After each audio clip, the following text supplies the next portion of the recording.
we are given that f of x is equals to x multiplied by x plus a minus b, and g of x is equals to 2x squared plus b minus dx, where a is not equals to 0 and b is not equals to 0 as well.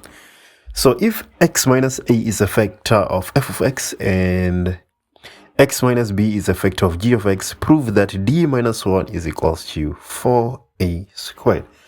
What is going on here? It's the first time I'm coming across something like this. But the theme that I'm proposing for the videos moving forward, we're not trying to solve the equation.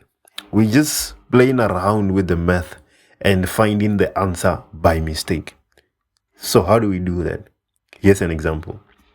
So we're told that x minus a is a factor of f of x. So if x minus a is a factor, we know that x is equals to a, right? When we substitute a in place of x, we shall get 0. That's what we know from the fact that x minus a is a factor. So already we can say that f of a is equals to a, and then we have a in place of x, right? And then plus a minus b. But if x minus a is a factor, then when x is equals to a, f of x is 0. So we have 0 is equals to a 2a minus b. 0 is equals to 2a squared minus b. So b is equals to 2a squared. Alright, where are we going with this? We don't quite know where we are going with this. We're just playing around with the math. We're just using what we are given, sticking to the basics and seeing what we end up with and take it from there. So this is where we end up when we use the fact that x minus a is actually a factor. Let's use the fact that x minus b is a factor of g of x and see where that leads us. So we are going to say x is equals to b, obviously because x minus b is a factor.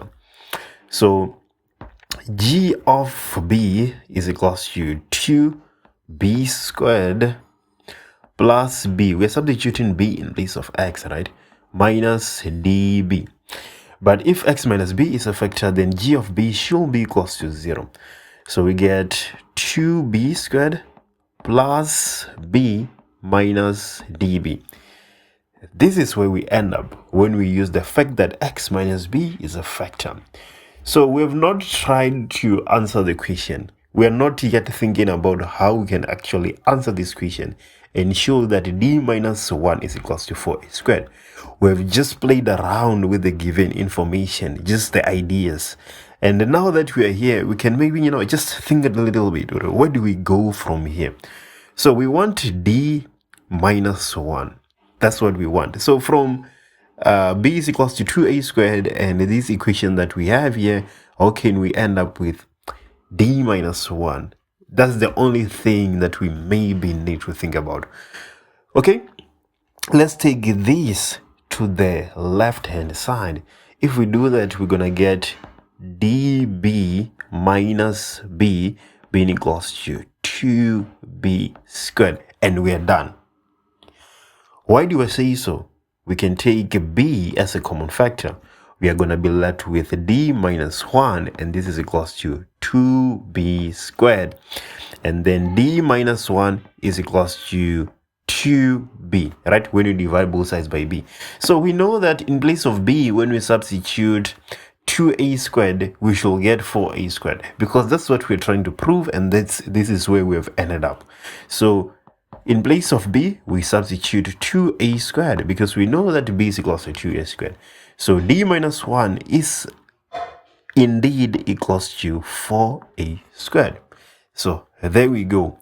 We're not trying to solve the equation as we start. We're just playing around with the ideas and taking it from there. No need to panic. Just stick into the basics. Here we go.